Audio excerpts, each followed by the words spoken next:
ఓం శ్రీ సాయినాథాయ నమః. శ్రీ సమర్థ సద్గురు సాయినాథ్ మహారాజ్కి జై. అలాగే పోయిన భాగంలో మనం చూసాం కదా, చందోర్కర్ మొదటి భాగం, అదే దానికి కంటిన్యూగా ఎప్పుడైతే షిరిడి వస్తానని చెప్పేసని చందోర్కర్ మాట ఇచ్చాడో, అయితే వీలు చూసుకు వస్తాలే అని చెప్పి అన్నాడు. కానీ కులకర్ణికి ఈయన ఎప్పుడు వస్తాడన్నా చెప్పలేదు. కానీ షిరిడి వెళ్ళడం వృధా అని శ్రమించి అని తలచి చాలా రోజులు షిరిడి వెళ్ళడానికి వెనకాడాడు. చివరికి ఒకరోజు బాబా వద్దకు వెళ్ళడానికి నిర్ణయించుకుని తన పాత కోటు ఇమ్మని భార్యని అడిగి దాన్ని ధరించి షిరిడీకి బయలుదేరాడు. అయితే అతని మనసులో నేను ఒక సత్పురుషుని వద్దకు వెళ్తున్నానా, లేదా అప్పా మాటలు విని ఒక సాధారణ పేద ఫకీర్ వద్దకు వెళ్తున్నానా అనే ఆలోచనలో పడ్డాడు. అటువంటి ఆలోచనల్లో అతడు షిరిడి సమీపిస్తుండగా, నిజంగా బాబా సత్పురుషుడు అయితే వారికి సమర్పించడానికి నా వద్ద ఏమీ లేవు. షిరిడి ఒక కుగ్రామం. అక్కడ నేను బాబా కోసం ఏం కొనాలి, ఎక్కడ కొనాలి అని ఆందోళన చెందుతూ యథాపలంగా తన చేతిని కోటు జేబులో పెట్టుకునేసరికి అతని చేతికి ఒక చిన్న పొట్లం తగిలింది. దాన్ని విప్పి చూస్తే అందులో 4 సీమ బాదం పప్పులు, 4 కలకండ పలుకులు ఉన్నాయి. వాటిని చూసి అతడు ఆనందాశ్చర్యాలకు లోనై, ఇదేం అద్భుతం, ఇది ఎలా సాధ్యం, బాబా నిజంగానే సత్పురుషులా అని అనుకున్నాడు. అంతలో అతని టాంగా షిరిడి చేరుకుంది. అతను మసీదుకు వెళ్ళి బాబాను దర్శించి వారికి సాష్టాంగ నమస్కారం చేసి సీమ బాదం పప్పులు, కలకండ పలుకులు ఉన్న పొట్లాన్ని బాబా ముందు ఉంచారు. వెంటనే బాబా వాటిని అక్కడ ఉన్నటువంటి వారికి పంచిపెట్టారు. చందోర్కర్ బాబా దగ్గర కూర్చుని, మీరు నన్ను నిజంగానే రమ్మని పిలిచారా అని అడిగారు. అందుకు బాబా అవునని బదులిచ్చారు. అప్పుడు అతను, నన్ను పిలిచిన కారణం ఏమిటి బాబా అని అడిగారు. అరే, ఈ ప్రపంచంలో ఎంతోమంది ఉండగా నేను నిన్నే పిలిచానంటే అందుకు ఏదో కారణం ఉంటుంది కదా అని బాబా అన్నారు. నాకు అటువంటి ప్రత్యేక కారణం ఏమీ కనపడలేదు అన్నాడు నాన్న. అప్పుడు బాబా, నానా, నాకు నీకు 4 జన్మల సంబంధం ఉంది. ఆ విషయం నీకు తెలియదు. కానీ నాకు తీరిక దొరకడం వల్ల వచ్చిపోతుండు, అందుకే నీకు అన్నిసార్లు కబురు పెట్టాను అని చెప్పాడు. బాబా మాటలకు నాన్న నమ్మలేకపోయాడు. అయినప్పటికీ ఏదో ముఖస్తుతిగా అలాగే వస్తానని చెప్పి బాబాకు నమస్కరించి వారి అనుమతి తీసుకుని తిరుగు ప్రయాణం అయ్యాడు. బాబాకు నాన్న సమర్పించినటువంటి 4 బాదం పప్పులు, 4 కలకండలు అక్కడున్న 25 మందికి సరిపోవడం ఒక అద్భుతం. దాన్ని అన్నపూర్ణ సిద్ధి అంటారు. అది చూసి కూడా చందోర్కర్ బాబా పట్ల విశ్వాసం కుదరక ఇక మళ్ళీ షిరిడి రావాల్సిన అవసరం లేదని అభిప్రాయంతో షిరిడి వెళ్ళి అక్కడ మరి రావద్దని చెప్పి అనుకున్నాడు. కానీ బాబా తమ భక్తుడిని తన వద్దకు ఏ విధంగా రప్పించుకుంటాడు, అలాగే ఏ విధంగా తనకు రావాల్సిన పరిస్థితులు కల్పిస్తాడు అనేది బాబా వల్ల మళ్ళీ రుజువు చేశారు. నానా తిరిగి మళ్ళీ బాబా వద్దకు వచ్చి బాబా ప్రేమను చవిచూసి బాబా గురించి ప్రచారం చేసే గొప్ప కార్యాన్ని ప్రారంభించాడు. దీంతో బాబా అవతార కార్యంలో కొత్త దశ ఆరంభమైంది. ఏదేమైనా బాబా ప్రత్యక్షంగా అతన్ని పిలిపించుకున్నట్లే మరే భక్తుడిని పిలిపించుకోలేదు. నానా, గత 4 జన్మలుగా బాబాతో పెనవేసుకున్న ప్రేమానుబంధం ఎక్కడికి పోతుంది మరి? చందోర్కర్ మొదటిసారి బాబాను దర్శించి వెళ్ళిన కొన్ని రోజుల తర్వాత అహ్మద్ నగర్లో ప్లేగు మహమ్మారి వ్యాపించింది. ఆ కాలంలో తరచూ మహారాష్ట్ర అంతటా ప్లేగు వ్యాధి చెలరేగి ఎందరో ప్రాణాలు కోల్పోతూ ఉండేవారు. అందువల్ల నాటి బ్రిటిష్ ప్రభుత్వ ప్రజల ప్రాణాలు కాపాడేందుకు గాను ప్రజలందరికీ టీకా వేయించాలని నిర్ణయించారు. అయితే ఆ కొత్త వైద్యానికి ప్రజలు భయపడి టీకాలు వేయించుకోవడానికి ఇష్టపడేవారు కాదు. అందువల్ల ప్రజలకు ధైర్యం కలుగజేయడానికి మొదట ప్రభుత్వ ఉద్యోగులు అందరూ విధిగా ఆ టీకాలు చేయించుకోవాలని జిల్లా కలెక్టర్ ఆదేశిస్తూ ముందుగా చందోర్కర్ని టీకాలు వేయించుకోమని చెప్పారు.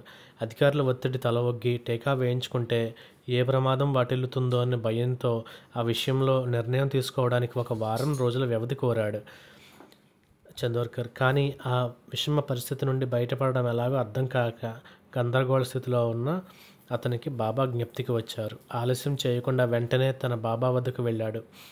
బాబాను దర్శించి తనకు వచ్చినటువంటి సమస్య వానికి విన్నవించుకున్న ఏం చేయాలి అని సలహా ఇవ్వమని అర్జించాడు. అప్పుడు బాబా, అందులో ఏముంది, టీకా వేయించుకో, భయపడాల్సిన పని లేదు, నీకెట్టి ప్రమాదము జరగదు అని బాబా సమాధానం ఇవ్వడంతో సంతృప్తి చెందినటువంటి చందోర్కర్ టీకా వేయించుకోవడానికి నిశ్చయించుకొని బాబా వద్ద సెలవు తీసుకుని వెంటనే అహ్మద్నగర్ వెళ్ళి తన నిర్ణయాన్ని కలెక్టర్తో చెప్పి టీకా వేయించుకున్నాడు.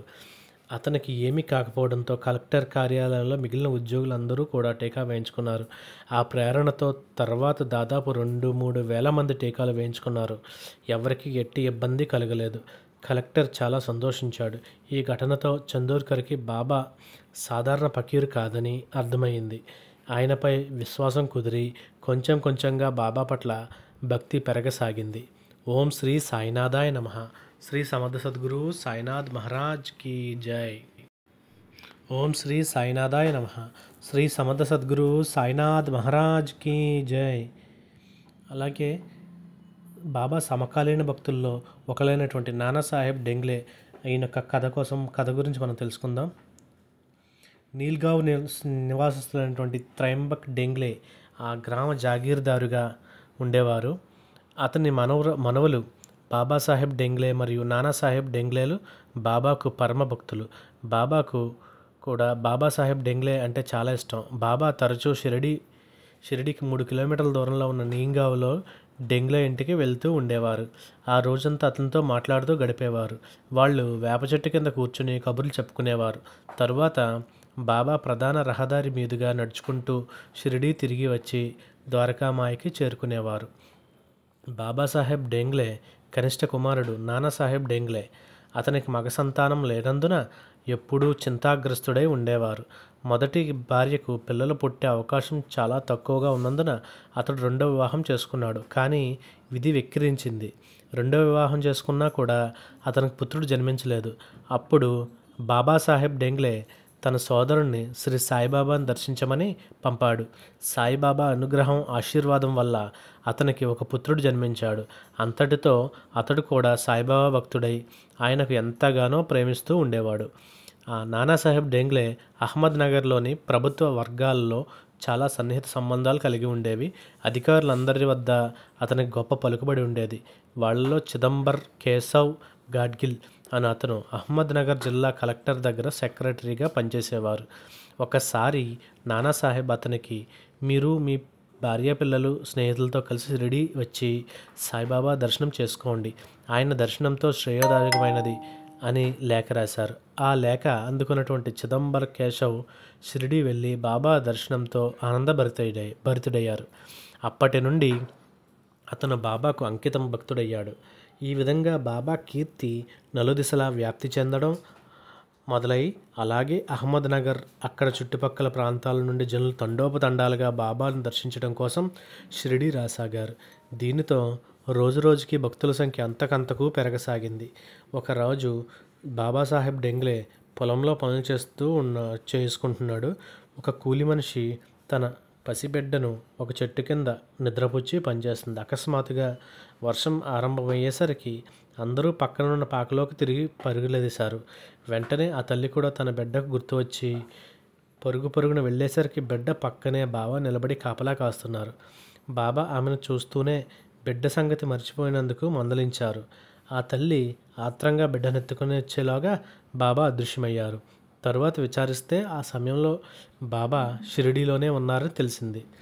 బాబా ద్వారకామాయిలో ఒక చెక్క బల్ల మీద నిద్రించేవారు. వారిని నానాసాహెబ్ డెంగ్లేను బాబాకు కానుకగా సమర్పించాలనుకున్నాడు. ఒక చెక్క బల్ల. ఆ చెక్క బల్ల 4 మూరల పొడవు, జానెడు వెడల్పు కలిగి ఉండేది. బాబా దానిని సన్నని గుడ్డపీలికలతో మసీదు పైకప్పు నుండి మూరెడు కిందకు ఉయ్యాల్లాగా వేలాడదీశారు. రాత్రివేళ దానికి 4 మూలల మట్టి ప్రమిదల దీపాలతో వెలిగించి వాటి మధ్యన బాబా తల వంచుకుని కూర్చునేవారు లేదా నిద్రపోయేవారు. ఆయన దానిపైకి ఎలా ఎక్కేవారో ఎలా దిగేవారో ఎవ్వరికీ అంతుబట్టేది కాదు. ఆయన ఆ బల్ల మీద గుడ్డపీలికలతో కట్టారు సరే, కానీ అవి ఆయన బరువుకు ఎలా మోయగలిగేవో బాబా అష్టసిద్ధులను తమ స్వాధీనం చేసుకున్నారు. కాబట్టి ఆయనకు ఈగల పురుగుల, చీమల చాలా తేలిగ్గా మారిపోయే శక్తి ఉంది. చెక్కబల్ల అనేది కేవలం నామమాత్రమే. ఒకసారి నానాసాహెబ్ డెంగ్లే మహాల్సాపతి సహాయం తీసుకుని సాంప్రదాయబద్ధంగా పూజించేందుకు అనుమతించడానికి బాబాను వేడుకున్నాడు. కానీ ఆయన అందుకు అంగీకరించక మసీదులో ఉన్నటువంటి ఒక స్తంభాన్ని చూపించి దాన్ని పూజించు అన్నారు. అతడు బాబా ఆదేశించినట్టే స్తంభాన్ని పూజించడానికి, కానీ అతనికి సంతృప్తి కలగలేదు. అందువలన అతడు మళ్ళీ అదే విజ్ఞప్తితో బాబాను సంప్రదించాడు. ఆయన మునుపటిలాగానే స్తంభాన్ని పూజించు అని చెప్పి అన్నారు. కానీ ఈసారి అతడు తాను అనుకున్నట్లు బాబాను పూజించాలని మొండి పట్టుబట్టి దగ్గుబాయ్ అనే మరో భక్తుని సహాయంతో బాబాను పూజించాడు. బాబా కోపంతో అతనిపై విరుచుకుపడ్డాడు. డెంగ్లే వాటిని ఆయన ఆశీస్సులుగా భావించి సంతోషంగా స్వీకరించాడు. ఒకసారి నానాసాహెబ్ డెంగ్లే పలు రకాల రుచికరమైన వంటలను ఒక పెద్ద వెండి పళ్ళెంలో వడ్డించి బాబాకు అర్పించాడు. బాబా కేకవేయగానే ఒక నల్లకుక్క వచ్చి వాటిని తినసాగింది. అది చూచి అతను అసహ్యించుకుంటూ తన మనసులో, ఈ ఊరకుక్క కోసమా నేను ఇవన్నీ సిద్ధం చేసుకుని తీసుకొచ్చానో అని అనుకున్నాడు. వెంటనే సర్వజ్ఞుడైనటువంటి బాబా ఆ పళ్ళెం దూరంగా తోసేసి, దీన్ని నువ్వే తీసుకో, నాకొద్దు అని అన్నారు. బాబా సర్వజీవుల్లోనూ ఉంటారు. ఆ జీవిని అసహ్యించుకుంటే వారిని అసహ్యించుకున్నట్టే. బాబా ద్వారకామాయిలో దీపాలు వెలిగించడానికి షిరిడీలోని దుకాణదారుల దగ్గర నుంచి రోజు కొంత నూనెను అడిగి తీసుకొచ్చేవారు. ఒకసారి ఆ దుకాణదారులు ఎవరు నూనె ఇవ్వడానికి నిరాకరించారు. బాబా నిశ్చితంగా మసీదుకు వెళ్ళారు. నూనె లేకుండా బాబా ఏ విధంగా దీపాలు వెలిగిస్తారో చూద్దాం అని ఆయన అనుసరిస్తూ దుకాణదారులు కూడా మసీదుకు వచ్చారు. బాబా నీటితో ప్రమిదలు నింపారు. అది చూస్తున్న దుకాణదారులు, ఈ మనిషి ఖచ్చితంగా పిచ్చివాడు అని అన్నారు. ఆ సమయంలో అక్కడున్న నానాసాహెబ్ డెంగ్లే వాళ్ళ మాటలకు అంగీకరించగా, ఈయనకున్న శక్తి ఏమిటో ఆ శ్రీహరికి తెలుసు. రాళ్ల కుప్పలో ఉన్నంత మాత్రాన వజ్రాన్ని రాయి అని అంటారా అని అన్నాడు. అంతలో బాబా దీపాలు వెలిగించారు. అవి దేదీప్యమానంగా కాంతులు వెదజల్లసాగాయి. ఆ రాత్రంతా దీపాలు వెలుగుతూనే ఉన్నాయి. ఆ అద్భుత లీలకు ఆశ్చర్యపోతూ డెంగ్లే బాబా పాదాల మీద పడ్డాడు. జీవితాంతం ఆయనకు గొప్ప భక్తునిగా నిలిచిపోయాడు. ఒక రోజున తెల్లవారుజామునే బాబా చాలా ఆత్రంగా నీల్గావ్లోని డెంగ్లే ఇంటికి వెళ్ళారు. ఆయన చూస్తూనే అతడు ఆనందాశ్చర్యాల్లో మునిగిపోయాడు. బాబా రండి బాబా అని సాదరంగా ఆహ్వానించి ఇంటి ఆవరణలో సౌఖ్యంగా ఉండేలా కూర్చోబెట్టి తను కూడా వచ్చి కూర్చున్నాడు. కొన్ని గంటల తర్వాత పక్కనే ఉన్న చెట్టుపై కొన్ని పక్షులు వాలి కీచుమని ఆసక్తిగా మాట్లాడుకోసాగాయి. నాన్న మౌనంగా వినసాగాడు. అతడు పక్షుల భాషను అర్థం చేసుకోగలడని సంగతి తెలుసు బాబాకు. నానా ఆ పక్షులు ఏమంటున్నాయి అని అడిగాడు బాబా. బాబా ప్రజ్ఞ ఏమిటో తెలిసిన అతడు మౌనంగా ఉన్నాడు. భూత భవిష్య వర్తమాన తెలిసినటువంటి బాబాకు పక్షులు మాట్లాడుకునే భాష కూడా తెలుసునని, కానీ బాబా అడగటాన్ని బట్టి ఏమై ఉంటుందా అని చెప్పేసి ఆసక్తిగా ఎదురు చూస్తున్నాడు. ఈరోజు షిరిడీలో 9 మంది చనిపోతున్నారని అవి అంటున్నాయి అన్నాడు. ఆ మాట వింటూనే బాబా హుటాహుటిన టాంగా మాట్లాడుకుని షిరిడీకి తిరిగి వచ్చారు. ఆ సమయంలో షిరిడీ గ్రామస్తులు సంతోషంగా శనిదేవత కోసం పెద్ద రాగి పాత్రలో నైవేద్యం తయారు చేస్తున్నారు. గ్రామస్తులంతా అక్కడికి చేరి ఆ కార్యక్రమంలో పాలుపంచుకున్నారు. షిరిడీ చేరుకున్నటువంటి బాబా నేరుగా ద్వారకామాయికి వెళ్ళి ఒక భక్తునితో వెంటనే బాగోజీ షిండేని ఇక్కడికి తీసుకురా అని చెప్పి పంపించారు. కొద్ది క్షణాల్లో వచ్చినటువంటి బాగోజీ షిండేని చూస్తూ, బాబా నువ్వు ఆలస్యం చేయకుండా వెంటనే శని మందిరానికి వెళ్ళి ప్రసాదాలన్నింటినీ కింద పారవేయమని చెప్పారు. అది విని అతడు నిర్ఘాంతపోయాడు. కానీ బాబా ఆదేశించినట్లు త్వరగా వెళ్ళి ఆ పని పూర్తి చేసి మళ్ళీ పరిగెత్తుకుంటూ మసీదుకు తిరిగి వచ్చి బాబా పాదాలను ఆశ్రయించాడు. అతను ఊహించినట్లుగానే గ్రామస్తులు మసీదుకు వచ్చి కోపంగా బాగోజీ చేసినటువంటి అగౌరవమైనటువంటి చర్య వల్ల చాలా బాధపడ్డామని చెప్పేసి బాబాకు ఫిర్యాదు చేశారు. బాబా శాంతంగా నేనే అతనికి అలా చేయమని ఆదేశించాను. ఇప్పుడు వెళ్ళి ఆ ప్రసాదంలో ఏమవుతుందో చూడండి అని అన్నారు. గ్రామస్తులు ఏమి అర్థం అయోమయంలో పడ్డారు. కానీ వెంటనే అక్కడికి వెళ్ళి చూడగానే అందులో ఒక చచ్చిన పాము కనిపించింది.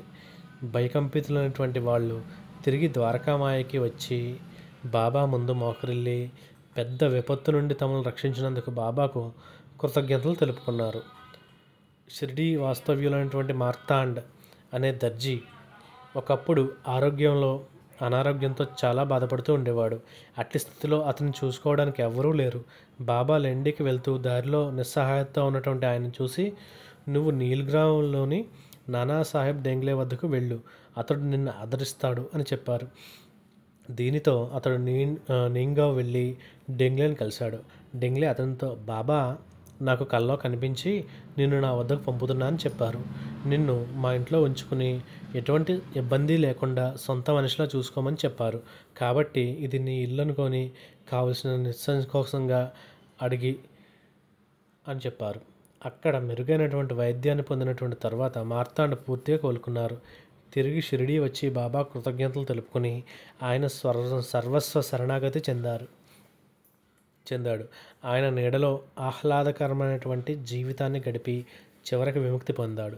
ప్రస్తుతం నానాసాహెబ్ డెంగ్లే మునిమనవుడు తన కుటుంబంతో తాత ముత్తాతల నాటి ఆ ఇంట్లోనే జీవిస్తున్నారు.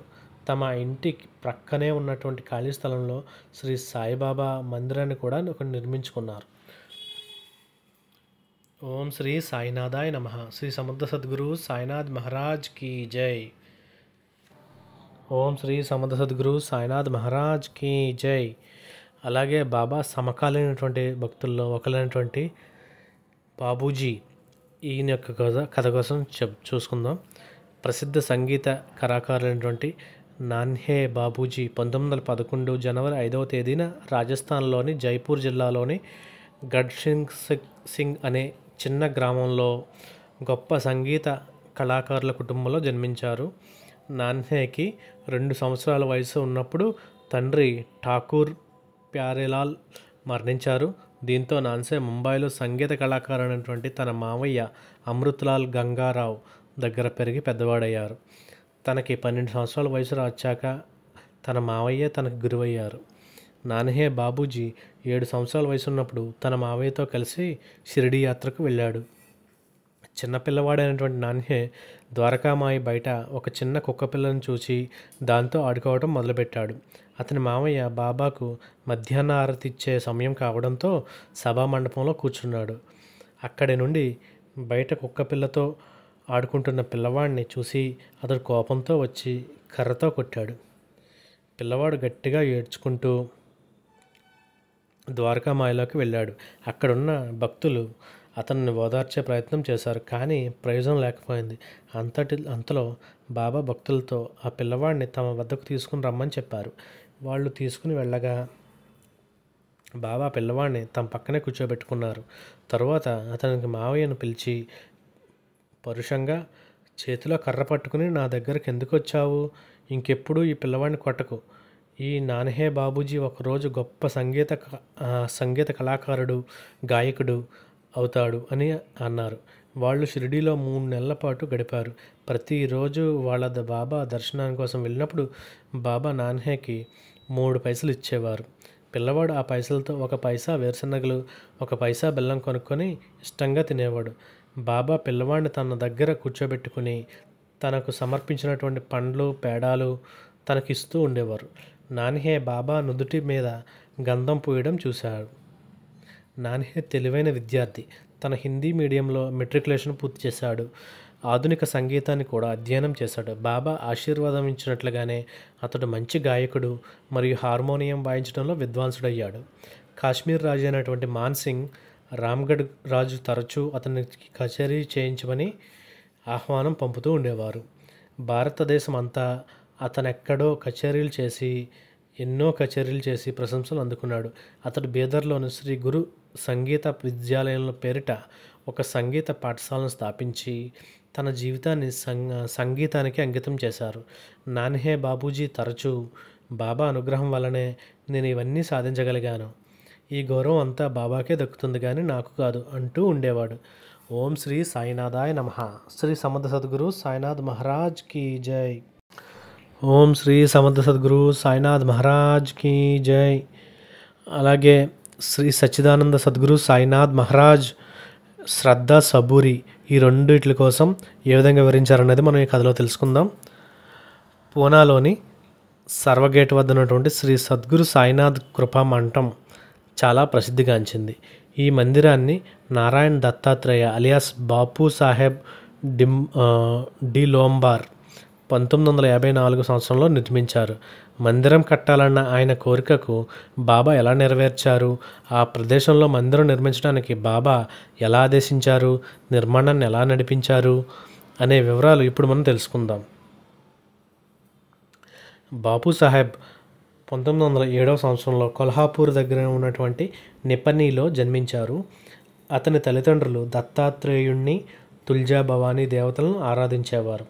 అటువంటి ఆధ్యాత్మిక వాతావరణంలో అతడు పెరగడం వలన అతి చిన్న వయసులోనే భక్తి మార్గాన్ని ఎంచుకున్నాడు. అతనికి 13 సంవత్సరాల వయసు ఉన్నప్పుడు 1920లో షిరిడీ సందర్శించాడు. ఆ సమయంలో ద్వారకామాయిలో బాబా దర్శన భాగ్యాన్ని పొందారు. ఆనాటి నుండి లక్ష్మీ పూజ రోజునటువంటి తాను చనిపోయినంత వరకు 1978 వరకు తరచూ షిరిడీ దర్శిస్తూ ఉండేవారు. మొదట్లో నగల వ్యాపారం అతని వృత్తిగా ఉండేది. తర్వాత బాబా ఆజ్ఞపై ఆ వ్యాపారాన్ని సంతోషంగా వదిలిపెట్టి తన సమయాన్ని, శక్తిని పూర్తిగా బాబాకు అంకితం చేశారు. బాబాపై అతని నమ్మకం పెరిగే కొద్దీ ఒక మండపం నిర్మించాలని, ఒక మందిరాన్ని ఏర్పాటు చేయాలని చాలా కోరికతో ఆయన ఉండేవాడు. 1952లో పూనా నగరంలో మందిరం కట్టదలిచి స్థల నిర్ణయం, మార్గనిర్దేశకత్వం చేయమని బాబాని ప్రార్థిస్తూ అరణ్యేశ్వర ఆలయంలో 10 రోజులు ఉపవాసంతో ధ్యానం చేస్తూ తీవ్రమైన ఉపవాసంలో గడిపాడు. 10వ రోజున అతడికి ధ్యానంలో బాబా దర్శనమిచ్చి, ఎందుకు ఇక్కడ కూర్చున్నావు, నువ్వు ఇంటికి వెళ్ళు, నీవు వెళ్ళే మార్గంలో ఎక్కడైతే నీ పాదం భూమిలోని దిగబడిపోతుందో అదే మందిర నిర్మాణానికి తగిన స్థలంగా భావించు అని చెప్పారు. వెంటనే బాబా ఆజ్ఞానుసారం ఇంటికి బయలుదేరాడు బాబు సాహెబ్. బాబా చెప్పినట్టే ప్రస్తుత మందిరం ఉన్న చోట అతని పాదం భూమిలోకి దిగింది. అదే బాబా చూపించిన స్థలం అని భావించి అక్కడున్న చెట్టు క్రింద ధ్యానంలో కూర్చోగా అతని మనోనేత్రానికి మందిరం యొక్క నమూనా దర్శనమైంది. తరువాత మందిర నిర్మాణంలో అవసరమైనటువంటి పనులు మొదలుపెట్టి ముందుగా ఆ స్థలాన్ని కొనుగోలు చేశారు. అప్పట్లో ఆ ప్రాంతం అంతా అరణ్యంలో ఉండి పాములు, తేళ్లు ఆవాసంగా ఉండేది. అయితే బాబాకు అంకితం భక్తుడైనటువంటి అతడు ఒక గుడారాన్ని నిర్మించి అందులో బాబా చిత్రపటాన్ని ఉంచాడు. వెంటనే ఆ ప్రదేశం అంతా సుగంధభరితమై 5 పాములు కనిపించాయి. అదంతా శ్రీ సాయిబాబా లీలా గుర్తించి భయపడాల్సింది ఏమీ లేదని ధైర్యంగా ప్రశాంతంగా ఉన్నాడు. కాసేపట్ల బాబా కృప వలన ఆ పాములు ఎవరికీ ఏ హాని కలిగించకుండా ఆ చోటు వదిలి వెళ్ళిపోయాయి. 3-4 రోజుల తర్వాత బాపు సాహెబ్కు కలలో బాబా దర్శనమించి, బాబా మందిర నిర్మాణం కోసం పునాదులు తవ్వుతున్నప్పుడు ఏది దొరికితే దానిని అక్కడే భూగర్భంలో స్థాపించు అని చెప్పారు. తర్వాత వాళ్ళు పునాదులు తవ్వుతున్నప్పుడు 7 అడుగుల పొడవున్నటువంటి చెక్కపెట్టె కనిపించింది.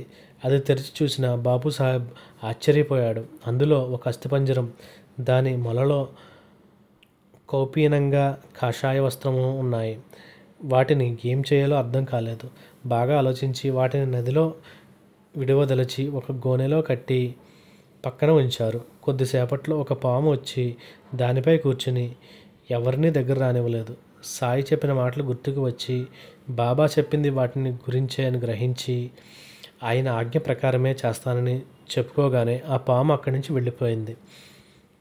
మందిర నిర్మాణం 1955లో పూర్తి కాగా సాయి భక్తుడు దాసగణ మహారాజ్ బాబా పాదుకలను సాంప్రదాయబద్ధంగా ప్రతిష్ఠించారు. పూనాలోని అపోలో థియేటర్లోని యజమాని శ్రీషు కియా ఒక పార్శ్వ సాయి భక్తుడు. వీళ్ళిద్దరూ కలిసి 9 లోహాలతో 4.5 అడుగుల బాబా విగ్రహాన్ని తయారు చేయించి 1956లో మందిరంలో ప్రతిష్ఠించారు. ఈ మందిరం షిరిడీ సమాధి మందిరాన్ని పోలి ఉంటుంది. పునాది తవ్వుతున్నప్పుడు దొరికినటువంటి పేటికను గర్భగుడిలో సరిగ్గా బాబా మూర్తి కింద ఉన్నటువంటి 10x10 అడుగుల భూగర్భంలో బాబా ఆదేశానుసారం భద్రపరిచారు. అక్కడికి వెళ్ళడానికి కేవలం బాబూసాహెబ్ సంతతికి మాత్రమే అనుమతిచ్చారు. 1952లో స్థాపించినటువంటి ధుని ఇప్పటికీ నిరంతరాయంగా కొనసాగుతూనే ఉంది. 1949లో బాపూసాహెబ్ కుమారుడు శ్యామారావు 4 సంవత్సరాల బాలుడు. ఆ సమయంలో హఠాత్తుగా ఆ బాలుని కంటి నుండి రక్తము, చీము కారుతూ కంటిచూపు పోయింది. ప్రముఖ వైద్యులు అందరికీ సంప్రదించినప్పటికీ వాళ్ళు ఇచ్చిన మందులేవి ఫలితాన్నివ్వలేదు. ఆ స్థితిలో బాపూసాహెబ్ శ్రీ సాయిబాబాను ప్రార్థిస్తూ, బాబా మీరు దయగలవారు, ఎంతో సమర్థులు. మీరు నా బిడ్డ శ్యామ్ పరిస్థితి తెలుసుకుని తనకు జీవితం అంధకారమయ్యేటట్టుంది. తన కంటిచూపు పునరుద్ధరించినట్లయితే వాడి జీవితాన్ని మీ సేవకు అంకితం చేస్తాను అని వాగ్దానం చేశారు. ఎంతో కాలంగా తన అంకిత భక్తుడైనటువంటి శ్రీ బాబూ సాహెబ్ ప్రార్థనల దయగల సాయి విన్నారు. ఎంత ఆశ్చర్యం అంటే పూర్తిగా పోయినటువంటి అతని కుడిచూపు 2-3 ఏళ్ల కాలంలో తిరిగి వచ్చి శ్యామ్ పూర్తిగా కోలుకున్నారు. తరువాత శ్యామ్ శ్రీ సాయి ఆరాధనలో పూర్తిగా నిమగ్నమైపోయాడు. శ్రీ బాబాసాహెబ్ పెద్ద కుమారుడు శశికాంత్ వ్యాపారం చేస్తూ స్థిరపడ్డాడు. అతని కుమార్తె శ్రీమతి షీలా లాంజేకర్ పాటలు పాడుతూ బాగా ప్రాచుర్యం పొందింది. ఒకసారి ఆమె షిరిడీలో శ్రీ సాయిబాబా సమక్షంలో పాటల కార్యక్రమాన్ని నిర్వహించి అందరి ప్రశంసలు అందుకున్నారు. శ్రీ సాయిబాబా మందిరానికి వెనుక భాగంలో ఉన్నటువంటి గదిని శ్రీ బాపూసాహెబ్ విశ్రాంతి తీసుకోవడానికి ఉపయోగించేవారు. ప్రతి గురువారం శ్రీ బాపూసాహెబ్ బూదీ ప్రసాదాలను భక్తులకు పంపిణీ చేసి వివిధ విషయాలపై వారికి సలహాలు ఇచ్చేవారు. ఆ గదిలో శ్రీ బీడి తాడే ప్రభాత్ సినిమా కంపెనీ చిత్రకారుడు చిత్రించినటువంటి శ్రీ సాయిబాబా యొక్క గంభీరమైనటువంటి ఆయిల్ పెయింటింగ్ ఉన్నది. ఈ చిత్రలేఖనం దాదాపు 6 అడుగుల కంటే ఎక్కువ పొడవు, 4 అడుగుల వెడల్పు ఉంటుంది. ఆ చిత్రం సాయిబాబా షిరిడీ గ్రామంలో భిక్షకెరిగినటువంటి భంగిమలో ఉంటుంది. పెయింటింగ్ ప్రత్యేకించి మనోహరమైన కళ్ళతో జీవకళ తొణికిసలాడుతూ ఉంటుంది. 1968 ఈ పెయింటింగ్కి సంబంధించినటువంటి ఒక అద్భుతం జరిగింది. ఆ సమయంలో శ్రీ బాపూసాహెబ్ నవనాథ చరిత్ర చదువుతున్నారు. ఒకరోజు ఆయనకు ధ్యానంలో ఉన్నప్పుడు అతని కిటికీ వెలుపల నుండి చప్పట్లు కొట్టినటువంటి శబ్దం అనిపించింది. ఆ దృష్టిని మరల్చడానికి ఎవరో అలా చేస్తున్నారని అతను అనుకున్నాడు. అతడు తన కళ్ళు తెరిచే చూస్తే పెయింటింగ్లోని శ్రీ సాయిబాబా పెదవులు తెరవబడి తిల్గుల్ లాంటి ప్రసాదం బయటకు వచ్చింది. అప్పటి నుండి ఇప్పటి వరకు పెదవులు తెరుచుకుని ఉండిపోయాయి. ఆ అద్భుతాన్ని నేడు కూడా ఎవరైనా వెళ్ళి దర్శించుకోవచ్చు. శ్రీ సాయినాథుడు తన భక్తుల ఆశయాలు నెరవేర్చడానికి ఈ ఆలయం ఒక సజీవనమైన ఉదాహరణ. బాబా మందిరం చుట్టూ చిన్న చిన్న మందిరాలు అనేకం ఉన్నాయి. అక్కడ అందమైనటువంటి మ్యూజియం కూడా ఒకటి ఉంది. అందులో అరుదైన ఫోటోలు ఉంచారు. ఇక్కడ కోరికలు తీరుతాయన్న గట్టి నమ్మకంతో ఎవరెక్కడి నుండో భక్తులు నియమంగా వచ్చిపోతూ ఉంటారు. బాబా తన భక్తులను ఒక సాధనంగా చేసుకుని తన పనిని ప్రత్యేక పద్ధతిలో పూర్తి చేశారు. ఓం శ్రీ సాయినాథాయ నమః. శ్రీ సమర్థ సద్గురు సాయినాథ్ మహారాజ్ కీ జై. ఓం శ్రీ సద్గురు సాయినాథ్ మహారాజ్ కీ జై.